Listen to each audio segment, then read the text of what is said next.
Allocation dégressive pour les cadres. Est-ce une bonne idée?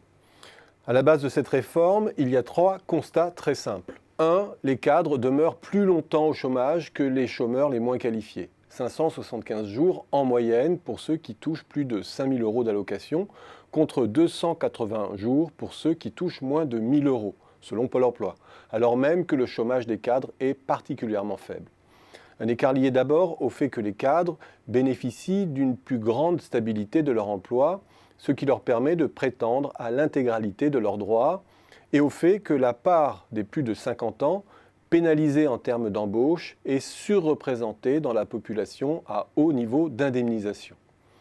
Deuxième constat, alors que les chômeurs indemnisés touchant plus de 3 000 € d'allocation mensuelle brute représentent 2,6% du nombre des allocataires, ils pèsent pour près de 10% des versements. Troisième constat enfin, la France dispose de l'allocation maximale la plus élevée d'Europe, à l'exception de quelques petits pays. Sur la base de ces 3 constats, la réforme semble relever du bon sens, d'un strict point de vue comptable. À quoi il faut ajouter le fait que la dégressivité a déjà été testée en France entre 1992 et 2001.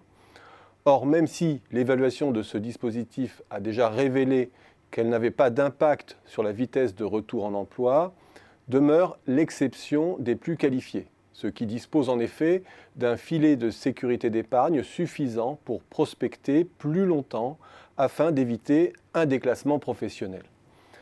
Ajoutons à cela que le dispositif demeure dosé. Il s'agit d'une décote de 30% à partir du 7e mois d'indemnisation, dont seront épargnés les plus de 57 ans et dont les effets seront atténués par un mécanisme de plancher.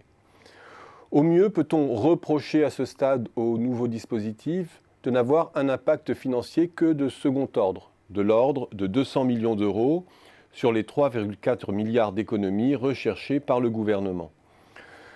Petit réglage comptable donc, qui a le mérite pour le gouvernement de donner le sentiment qu'il a reporté le gros de l'ajustement financier de l'assurance chômage sur les plus nantis, avec l'espoir que la polémique voilera le cœur de la réforme. Le durcissement des conditions d'indemnisation qui ciblent de fait les plus précaires et leur font porter le gros de l'ajustement, puisqu'il faudra désormais avoir travaillé 6 mois au lieu de 4 au cours des 24 derniers mois pour avoir droit à une indemnisation, et puisque les conditions de recharge des droits seront durcies. En fait, c'est lorsque l'on interroge les principes de l'assurance chômage que la réformette prend toute sa dimension. Macron est un réformateur pointilliste. Chaque point peut sembler mineur, mais lorsque l'on prend du recul, l'image prend forme. Et la réforme du chômage des cadres n'est qu'un point parmi de multiples autres points. Depuis 1 an, les sources de financement de l'assurance chômage ont été profondément remaniées. Depuis octobre 2018, a été parachevée la bascule des cotisations chômage des salariés sur la CSG. Les salariés ne cotisent donc plus directement au chômage. La CSG, assise sur une base bien plus large de contributeurs et de revenus, prenant le relais. Seules demeurent les cotisations employeurs, qui elles-mêmes disparaissent au 1er octobre au niveau du SMIC.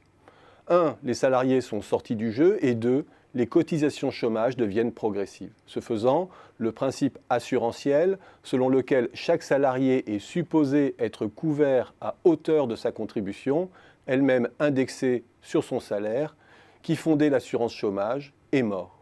Et cette première étape annonçait une seconde. Si le financement n'est plus rattaché au salarié, il n'y a plus aucune raison que son indemnité soit proportionnée à son salaire.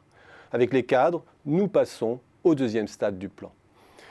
Pris dans sa globalité, le plan bouleverse l'assurance chômage et la transforme de plus en plus en système de solidarité entre salariés à forte employabilité et ceux à faible employabilité. Les cadres contribuaient déjà bien plus au financement du système qu'ils ne percevaient d'allocation avant la réforme, du fait d'une faible probabilité de tomber au chômage et de leur haut niveau de contribution. La réforme renforce encore leur contribution nette au financement du système. Et maintenant que l'État et les employeurs sont devenus les 2 acteurs exclusifs du financement de l'UNEDIC, se pose la question de savoir Jusqu'où sera poussée la mue du système ?